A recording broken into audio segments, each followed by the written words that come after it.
Hi అండి, this is dietitian Mounika.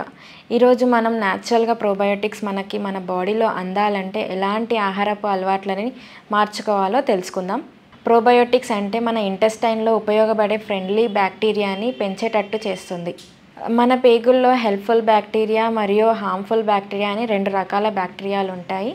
Helpful బ్యాక్టీరియాస్లో కొన్ని రకాల బ్యాక్టీరియాలు మన శరీరానికి ఎంతో ఉపయోగపడతాయి. వాటిల్లో బిఫిడోబాక్టీరియం, లాక్టోబాసిల్లస్ అండ్ ఈకోలి ఇలాంటివి కొన్ని హెల్ప్ఫుల్ బ్యాక్టీరియా మన శరీరానికి మరియు మన జీర్ణ వ్యవస్థకి ఉపయోగపడుతుంది.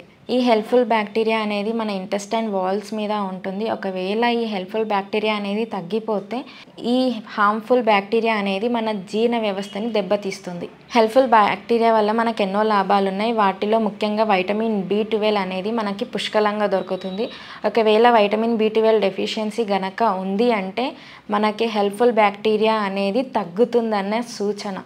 మన బాడీలో హెల్ప్ఫుల్ బ్యాక్టీరియా తగ్గుతుందంటే మనం తీసుకునే ఆహారంలో పెస్టిసైడ్స్ ఎక్కువ కలవడం వల్ల, లేదంటే ఎక్కువ చక్కెర కలిగిన పిండి పదార్థాలు తీసుకోవడం, ఆల్కహాల్ కానీ అసిడిక్ ఫుడ్స్ కానీ ఎక్కువ జంక్ ఫుడ్స్ తీసుకోవడం వల్లనో, లేదంటే పెయిన్ కిల్లర్స్ ఎక్కువగా తీసుకుంటే మన ఇంటెస్టైన్లో ఉన్న వాల్ అనేది డ్యామేజ్ అవ్వడం వల్ల హెల్ప్ఫుల్ బ్యాక్టీరియా అనేది తగ్గుతుంది. ఒకవేళ మనకి మలబద్ధకం ఎక్కువగా ఉంటే కూడా హెల్ప్ఫుల్ బ్యాక్టీరియా అనేది తగ్గుతుంది. ప్రోబయోటిక్స్ పెరగాలంటే ఎక్కువగా మనం పుల్లటి పెరుగు, మజ్జిగ, గంజి, బీన్స్, బనానా, కిమ్చి, నిల్వపిండి, పచ్చళ్ళు ఇవన్నీ తీసుకోవడం ద్వారా మన శరీరంలో హెల్ప్ఫుల్ బ్యాక్టీరియా అనేది ఈజీగా పెరుగుతుంది.